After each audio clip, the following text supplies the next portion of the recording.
se fait en langue française et en langue arabe.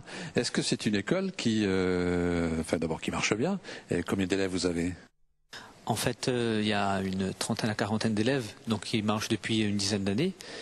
Et c'est vrai que cette école-là a la particularité d'être une formation des imams français, issus du contexte local. Et c'est quelque chose qui est extraordinaire, parce que nous savons très bien que le contexte culturel local est très important à comprendre pour l'imam, pour par la suite travailler dans la mosquée et puis travailler avec la communauté dans laquelle il vit.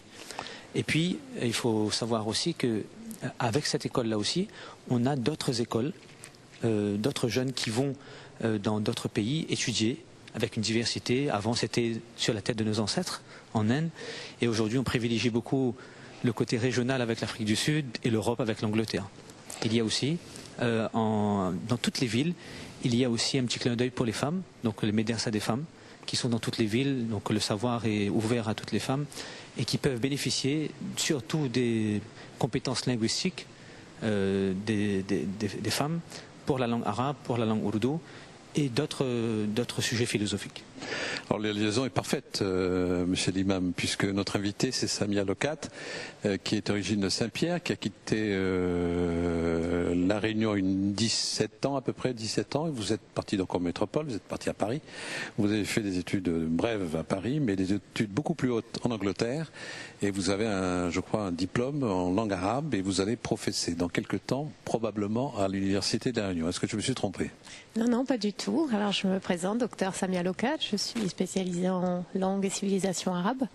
J'ai commencé l'apprentissage de la langue arabe à La Réunion. Il y a une vingtaine d'années, l'arabe était proposé au collège et lycée de Saint-Denis. Est-ce que c'était une envie ou alors vous êtes tombé dedans par hasard?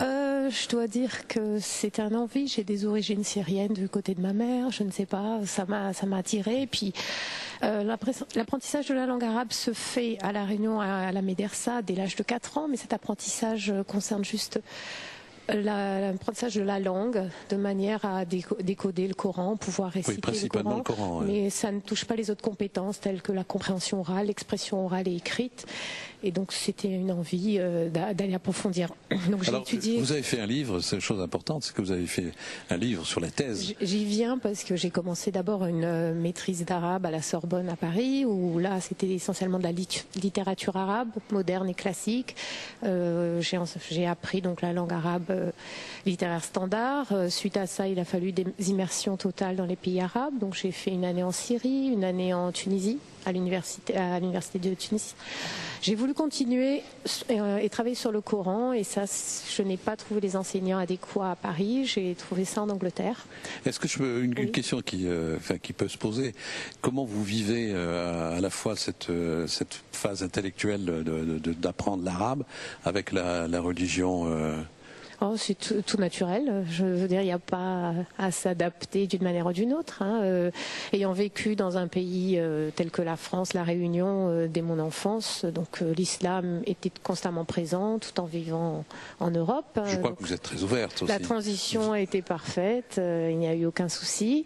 Puis l'Angleterre, alors c'est un très beau pays, donc ça m'a beaucoup plu. Donc apprendre l'enseignement de l'arabe se fait pareil, de manière ouverte à l'université de Leeds. Donc j'ai trouvé le professeur adéquat, qui est spécialiste en Coran et en linguistique. Donc ça m'a. Mais je crois que chose importante, je disais au début de notre rencontre, en préparant l'émission, c'est que votre souhait, c'est justement d'apprendre l'arabe littéraire à la fac. À l'université, l'enseignement se fait toujours en arabe littéraire standard. C'est une langue comprise par tous les pays arabes, utilisée dans les médias, la presse.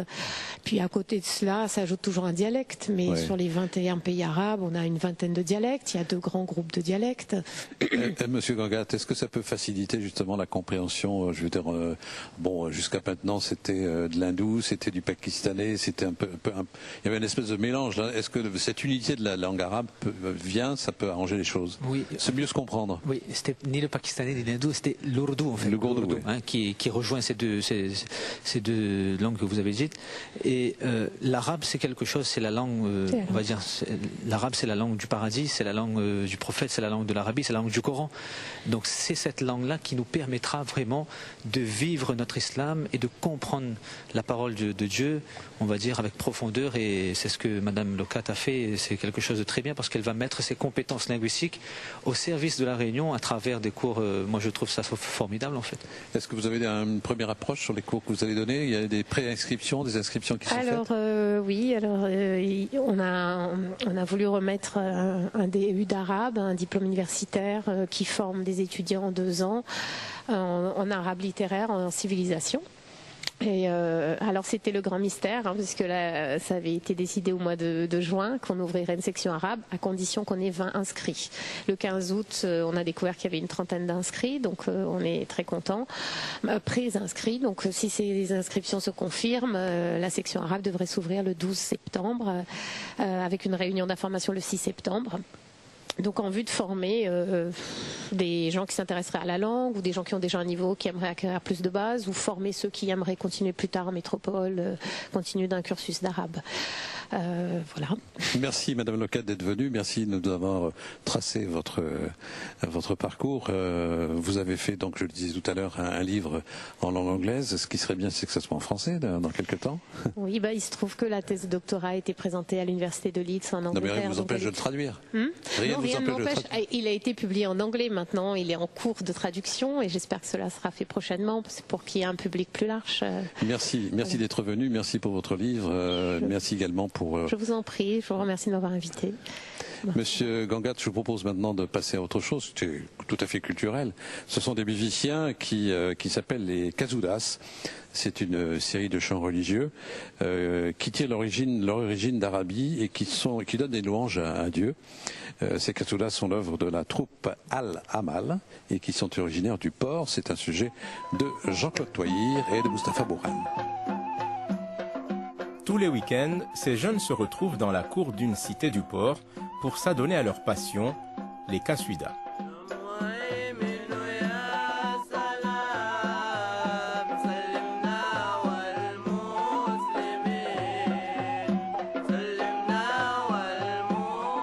Des chants religieux à la gloire de l'islam et de son prophète.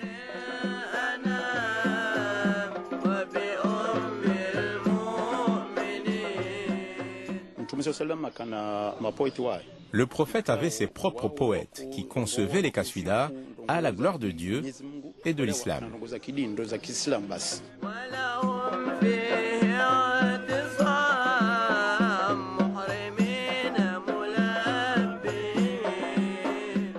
La troupe Al-Amal a été créée il y a une dizaine d'années.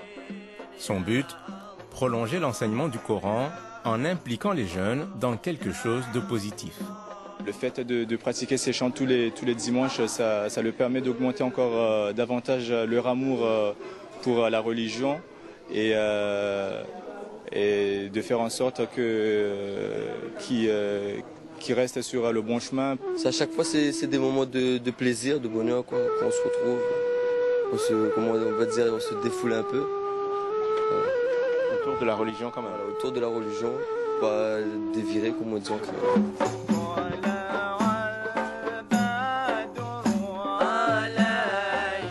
Les Kaswida se jouent à l'occasion d'événements religieux tels le Nouvel An musulman, l'anniversaire du prophète, ou alors d'événements plus privés comme les mariages.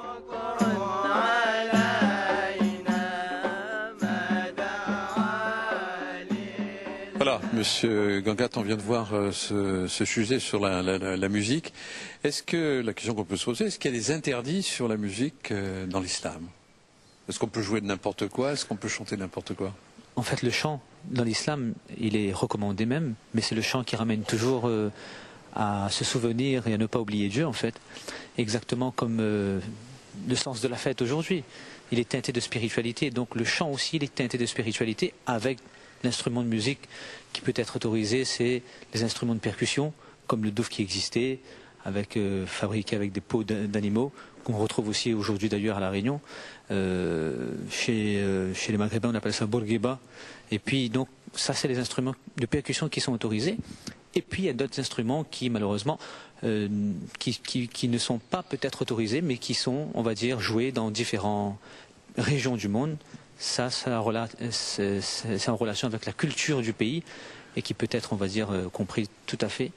Ce qu'il faut comprendre, c'est que le chant, lorsqu'il n'a pas d'immoralité, lorsqu'il n'incite pas à la violence, il est permis.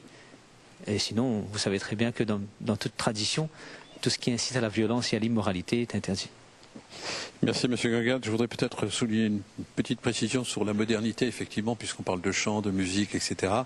J'ai remarqué qu'un imam comme vous, aujourd'hui, il lit plus ses lectures de Coran ou ses prières sur papier, mais il a son iPad. Et à l'intérieur de la mosquée, il se sert de son iPad. Tout à fait. C'est une réalité ou pas? C'est une réalité. Ce n'est pas pour la télé, c'est une réalité. D'ailleurs, ça fait un petit moment quand même qu'on l'a. Ce sont les invocations de rupture de jeûne qu'on a sur notre iPad. C'est aussi le Coran. Et c'est très répandu à travers les fidèles. Dans la mosquée, après la prière, les fidèles prennent leur téléphone ou leur iPad et ils lisent le Coran à travers. Et ça permet aussi de vivre avec son temps et de vivre pleinement sa spiritualité à travers les technologies que nous avons à notre disposition. En fin de compte, vous êtes très bien adapté au monde moderne. Oui, et j'espère que nous devons l'être encore plus suivre l'actualité à travers les différentes technologies. Monsieur Gangat, merci. Je voudrais remercier Monsieur Kedji de votre accueil, parce que bon, on a vécu cette fin de Ramadan extraordinaire dans cette mosquée qui est belle, qui est fabuleuse, avec ce dôme, avec ces 3-4 autres dômes aux 4 coins de cette mosquée à Saint-Pierre, où la communauté musulmane, l'ensemble de cette communauté nous a accueillis pour passer un moment important, un moment de télévision, ça c'est la première chose, mais également un moment de partage, parce que ça nous a permis d'abord de vous rencontrer, d'expliquer un certain nombre de choses, d'expliquer ce qu'est la religion musulmane, expliquer le Coran, la nourriture halal, donner des indications, des points de repère afin de mieux se comprendre.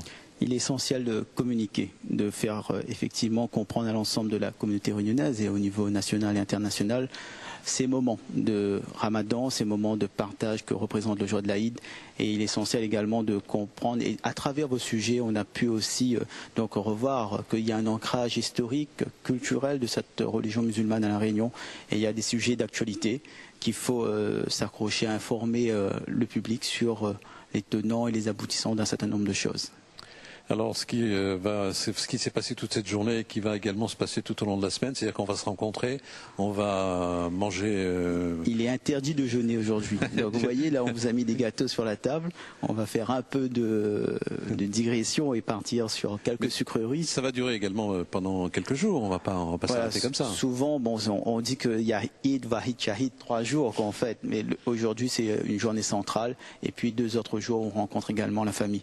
Nous, on veut souligner également la collaboration avec l'ensemble de l'équipe de Réunion Première, remercier l'ensemble du personnel de Réunion Première, des techniciens et vous-même pour votre intervention, et un petit mot particulier pour Moustapha Bourane également qui avait travaillé avec nous, et l'ensemble aujourd'hui les différentes personnes qui sont intervenues pour nous donner un éclairage sur des mots comme peut-être djihad, sur l'ancrage historique et culturel de la communauté musulmane à La Réunion et des sujets d'actualité tels que la culture, le halal, etc.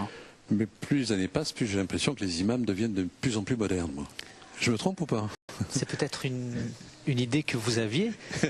Et qui est une bonne idée, qui est une réalité. Qui est une réalité.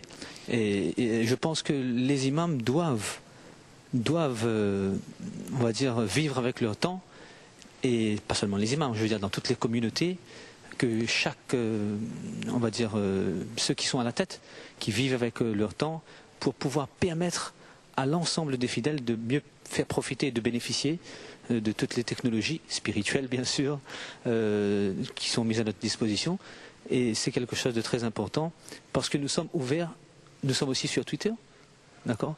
Donc nous avons accès à tout ce qui se passe à travers le monde. Vous savez bien, sans faire la publicité de Twitter, mais vous savez très bien comment ça se passe, les nouvelles arrivent très vite, et à travers ces médias, à travers ces réseaux sociaux, nous sommes très bien ancrés.